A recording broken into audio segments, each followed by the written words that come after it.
What's going on, folks? This is Her Collects Comics. Thanks for tuning in to my YouTube channel. It's Saturday night, just downstairs here in the man cave, shooting a quick video, having some cognac at the moment. Cheers to all you guys out there in YouTube world. And I'm going to go do a nice Bronze Age haul video today. In addition to showing off a few other things, a little bit of Eric Powell talk. My library volume 2 of The Goon came in, as you can see. I'm almost done. I'm 3/4 of the way through volume 1, and I've been enjoying it very much. It provides a nice element of horror with good storytelling. It's peppered with humor and witty lines, and I really dig the artwork that Powell does. A very unique style, awesome colors. And it's just been very enjoyable reading for me. So I'm very happy to have this number 2 volume in the house. I recently met someone through the Facebook group that I started recently. You guys have heard me talk about, and that's one of the great things about Facebook groups, and also the YouTube community as well, that you get a chance to learn of different comic books or different things that you might not have been familiar with in the past. And in the group that we recently started, my buddy Miguel and I, the Comic Collectors Corner, there's a guy in that group named Todd who put me on to, as I've been on an Eric Powell kick, to some covers that he did for Marvel that I wasn't even aware of. And this is one of them here, Monsters on the Prowl. He only did the covers to the best of my knowledge, and there were a total of 4 that they did under the banner of Marvel Monsters Group, and this was one of them. And it's nice old, kind of like Silver Age homage that he's doing here. This is also a fantastic cover with Devil Dinosaur and the Incredible Hulk. And then here we have the Fin Fang Four. And then also Where Monsters Dwell. And he just has a very unique style of art, and I really dig it. So the more Eric Powell in my collection, the merrier. I mean, I look forward to reading these, but I primarily bought these because I love the covers. And that same guy, Todd, introduced me to another comic book that he was raving about, and it's called Northlanders from Vertigo Comics. He was posting some really cool covers in the Facebook group, and said that a lot of the stories, there isn't a tremendous amount of continuity, so along the series, some of the stories are kind of just one-shots or only 3 or 4 issues. So it's easy for you to follow along and not necessarily have to put the entire run together. So this is Northlanders 2. This is from Vertigo Comics. So my local had these when I was looking in their back bins. And because Todd was talking about it and posting some cool pictures in the group, I decided that if I came across them, I would get them. So I came across them today, and that was that.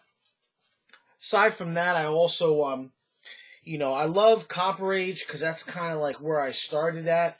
I love Silver Age because of people like Jack Kirby and John Romita, but for whatever reason, I find myself drawn to the Bronze Age. And so I've been on a kick, for the last year or so, picking up different kinds of Bronze Age books and, certain sets that I'm trying to complete. 2 characters from the Bronze Age that I always wanted to give a try, and I never did, was Machine Man and Rom. And so I'll tell you as I go throughout this video how I kind of got into Rom currently, and it happens to be through the IDW series, which I'll talk about in a minute. But I picked up a Rom book and a few other things, that are Bronze Age, and so I'll just show those off here.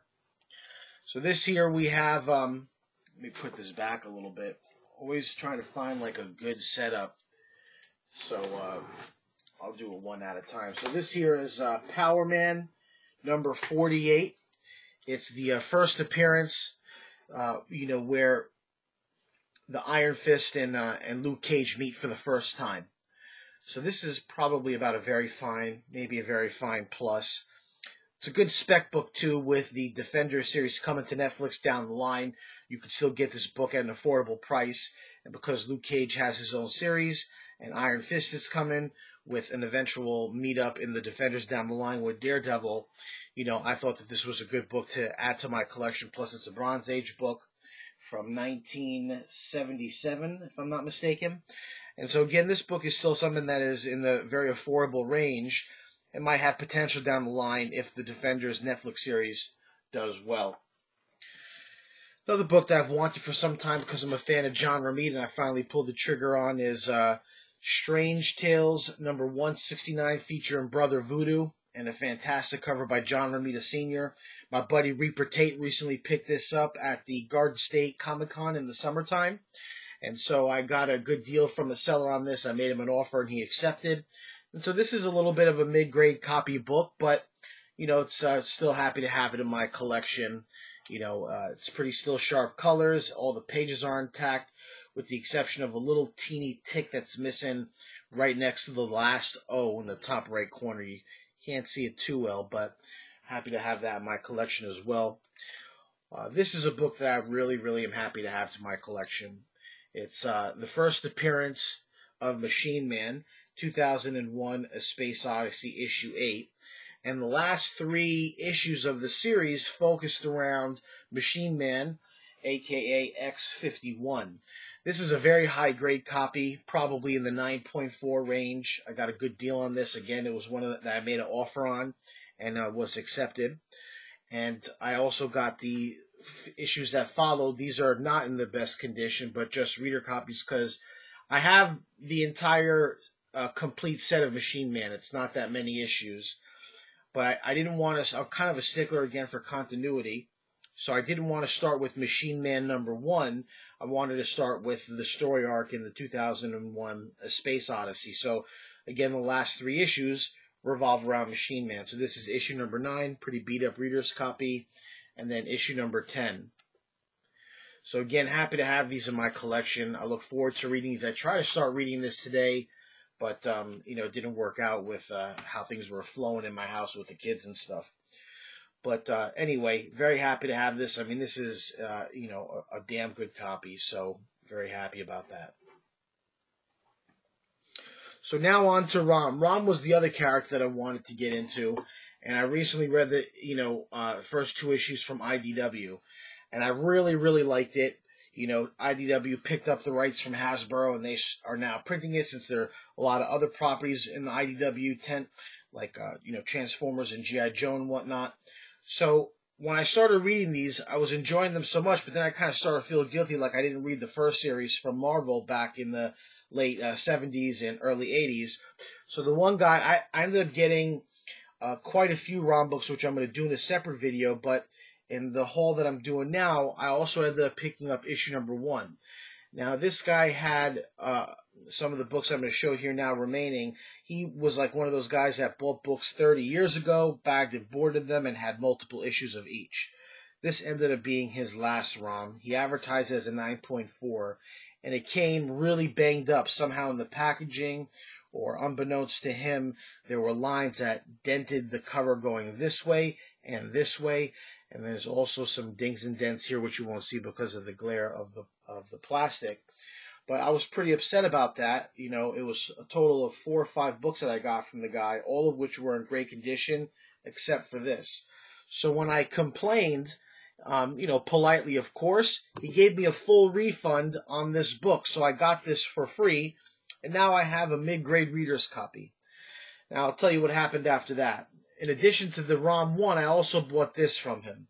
He had 4 of these for sale, some with barcodes, some with the head bust. I requested, you know, the one with the Spider-Man head bust. As you guys know who watch enough of my videos, I prefer those as opposed to the barcode.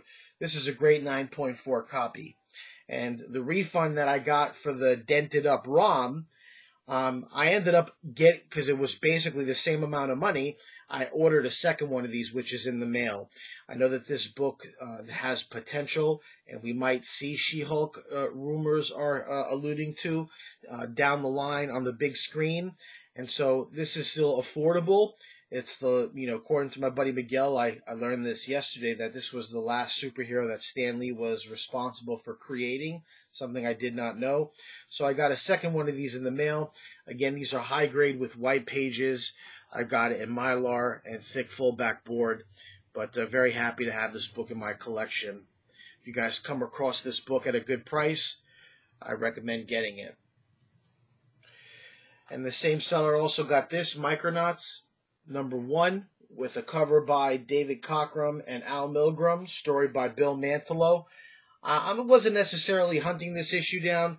What's interesting with IDW's ROM series is that as they end issue #2, they basically have already brought G.I. Joe into the storyline. And it looks like there is going to be a kind of like IDW's version of a Convergence or a Civil War, where they're going to end up bringing in other titles to the ROM series. And I think, if I'm not mistaken, Micronauts is going to make an appearance at some point in the IDW ROM series. So I figured if I'm going to end up seeing Micronauts down the line, this same seller who was selling the ROM #1 had this book here for a very good price, and so I pulled the trigger. This is probably a very fine plus, maybe 9.0 if I'm lucky, but I'm not going to grade this. And then last, towards the end here, the Bronze Age stuff, a Man-Thing #1 from 1979 in his first Bronze Age ongoing series. This is probably around a 9.2, 9.4. Has pretty, pretty good color to it. No serious dings or dents. In pretty good condition. I think I got this for about $14, which I thought was okay. And then last but not least, just for fun, because I grew up on the Three Stooges thanks to my dad. I love the TV shows. I ended up getting these 3D issues from Eclipse Comics in the mid-'80s, if I'm not mistaken.